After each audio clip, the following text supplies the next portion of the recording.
Joining us today for Primetime Local News is Constable Kelsey Davidge with the Lloydminster RCMP. Thank you so much for joining us today. Yes, of course. Thank you for having me. Of course, no problem, because we all know that the time is coming up here for the new school year. And I know the Lloydminster RCMP are wanting to remind drivers just for some school safety tips. So starting off, can you kind of expand on what the Lloydminster RCMP are wanting to tell drivers at this time? Yeah, for sure. We do have some tips and tricks for driving within school zones. We always want you to slow down and be cautious of the speed limit in those school zones. We do have postage and signage that will be up there indicating what the speed limit is and the hours that is enforced. We always want you to follow the basic rules of the road, especially when school buses or kids or pedestrians are present.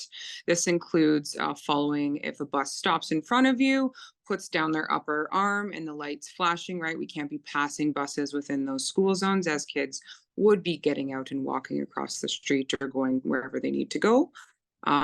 There's always that parent and drop off congestion from pickup and drop off times at school zones.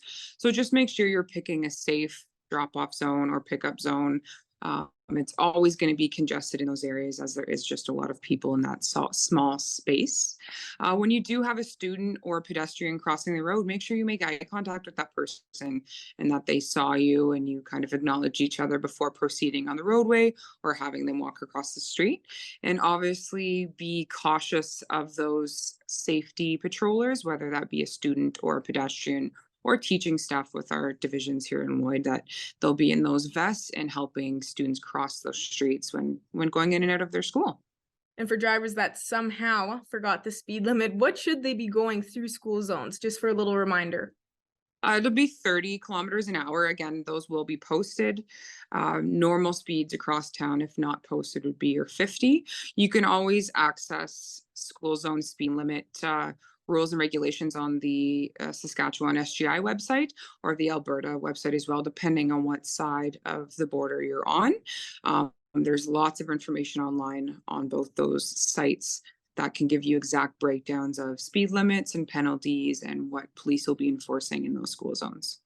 And it's sad to say that, there are drivers out there that don't want to follow these rules. They want to speed through those school zones and cause some accidents and, whatever could happen. It's some very bad consequences. So what can people expect for those consequences for when they break these rules and they want to speed through these school zones?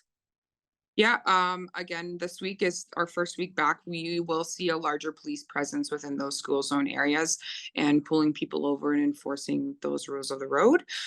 We kind of have that gracious week of maybe giving warnings. After that, we do have a zero tolerance for speeding or dangerous driving within those school zones, just because we do have lots of students and pedestrians, and we don't want any accidents within those zones. Normally fines are doubled, again, depending on what side of the border you're on. Each province has their own penalties for that zone, which again are all accessible online for anyone to see. And every year we have this interview with the Lloydminster RCMP to kind of help get the word out for that reminder for drivers. And we did this last year. So how would you say drivers did last year? Was it pretty bad, or did most people follow the rules for the through these school zones? No, I'd say it's probably the same. Again, it's getting people back into the habit of having those students walking across the road and just seeing that increased congestion in those areas. That's just that reminder. I'd say traffic kind of always is a thing within any city or province. It's one of our major things that we do as police officers in our job, right? Is that speeding enforcement. You'll also have the City of Lloydminster bylaw out in their vehicles as well, helping doing enforcement and traffic that way. Perfect. Well, I think we all know it's very important to help get this reminder out there. Is there anything else you'd like to add that I may have missed out on and you just want to remind drivers for this new school year?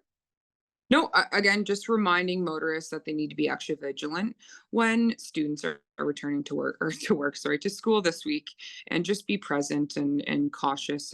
Don't text and drive, right?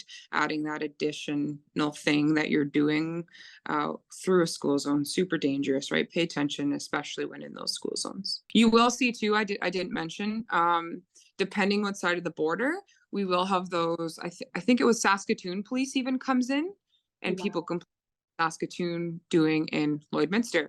That's a roving traffic unit and they work across the province. So on the Saskatchewan side, they can enforce any rules of the road that way, and they will be coming in town and vice versa. We have Alberta Traffic Services out of Vermilion that come into town this way as well. So those traffic specified units are always within our city and working, right? I think it was really important for us to speak on this. So once again, thank you so much for joining us today, Kelsey. Of course, you have a great day.